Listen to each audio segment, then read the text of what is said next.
Things I wish I knew before running my first marathon. I've personally ran 8 marathons at 18 years old.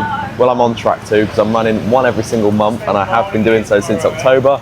And my next one, which is going to be my 5th one, is today. It's in Hoi An, and I'm going to explain what I wish I knew before running all these races that you should know as I sit in this vegan coffee shop. And if you watched the channel before, you know it's very weird that I'm sitting in a vegan shop.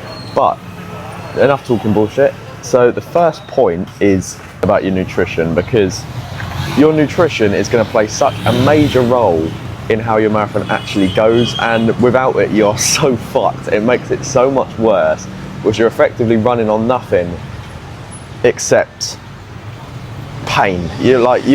You need to fuel your body correctly before and during as well, because if you don't, you're in serious trouble, and your head actually feels fucked, because your blood sugar goes so low that when I done my ultra, after about the half marathon point, I felt like I had low blood sugar the whole time, and it didn't seem to go back up even after I was fueling. So you can't neglect nutrition, because I did as well on the last one I done in Vientiane in Laos, and I was so ill. It was the worst marathon I've ever done. I literally had some nuts before and a bit of coconut water and some nuts during, and that is nowhere near enough. Like today, I'm taking it so seriously. I'm running it in the evening as well. So already today, I've woke up, I had some scrambled egg on some toast.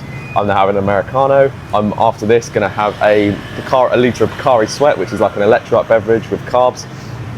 And then after that, I'm going to this place I like in Vietnam called Bikini Bottom.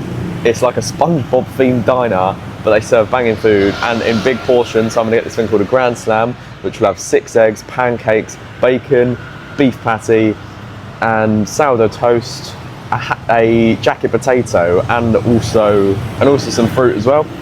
And then after that, I'll eat 2 meals for dinner in the evening as well, and I'll have some fruit, and I'll keep hydrating with electrolyte beverages, and I'll have an espresso right before the run, because fueling like that, it's wise, trust me. It may sound like a lot, you've got to do it, you can't neglect it.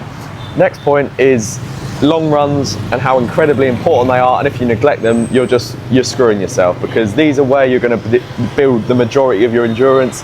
They're the hardest in the training, they suck the most, because I used to do them every single Saturday without fail. When I was training for my ultra, I used to get up at like 5:30 in the morning and run 20 miles, and trust me, you've got to have it up there, because in England it's fucking freezing, it's pitch black, it's shit, you don't want to be doing it. But I did it, and I benefited from doing that mentally and physically as well. You can't be neglecting your long runs at all. You want to be doing 1 a week as well. You don't need more than 1 a week, you don't need less than 1 a week. And this is where you build a lot of your mindset when it comes to running as well. My next point is you need to train your mind with intention. And what I mean by this is you need to purposefully put discomfort upon yourself to grow your mind and increase your mental strength, because long distance running is a very mental game, and you are constantly having these 1-second split decisions of fighting this part of you that wants to give up so badly.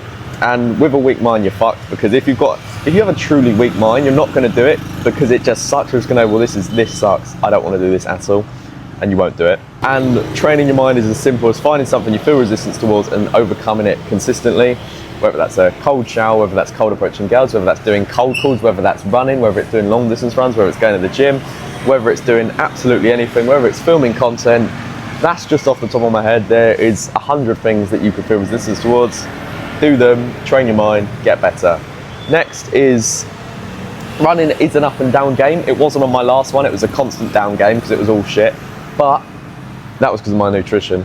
The running is actually, like, I have been on long runs where I have felt bad at 2 kilometers in, then I felt good at 32 kilometers in. It's just, you do just go up and down. You might hit a wall and then you get better and you get a bit of a boost, and then you might go down again, you might go up again. It's like, it's rarely on marathons and long distance runs, it's rarely ever just a smooth, like, staying at base level. It can be very up and down, and knowing this can help when you're down, knowing that you are going to come back up again. And the next point is actually another race tip as well. You want to break it up. You don't want to be thinking 0 to 42. You want to think, maybe if you're doing a lap, that makes it very easy because you can just break it down into laps. But if not, you just think, okay, at 5k I'm going to have a drink, or I'm going to have something to eat or a gel, and you count down to that, because it's a little mini rest, like a little mini aid station, and you just take a rest for 30 seconds and you just count down to that, then the next bit and the next bit. Or you might think, at 30k I'm going to walk for a minute. It just gives you these things to look forward to, and I find that it helps a lot when you're running long distance races. And then the last point is embrace the suck, because it is going to suck. It normally always is, especially if it's your first one. It is very rare that it's going to be easy for your first marathon. I wish you good luck for it, because I've done many in the past year and they're good, but I also hate them, but I also love them at the same time, and I keep on doing them. So I've got one tonight.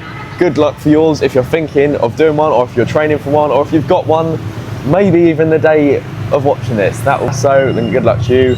Apart from that, that's all I've got for this video. I hope you found some value from it. You can check out my one-to-one online fitness coaching links in the description if you want to get in the best shape of your life. But I will see you in the next one. Goodbye.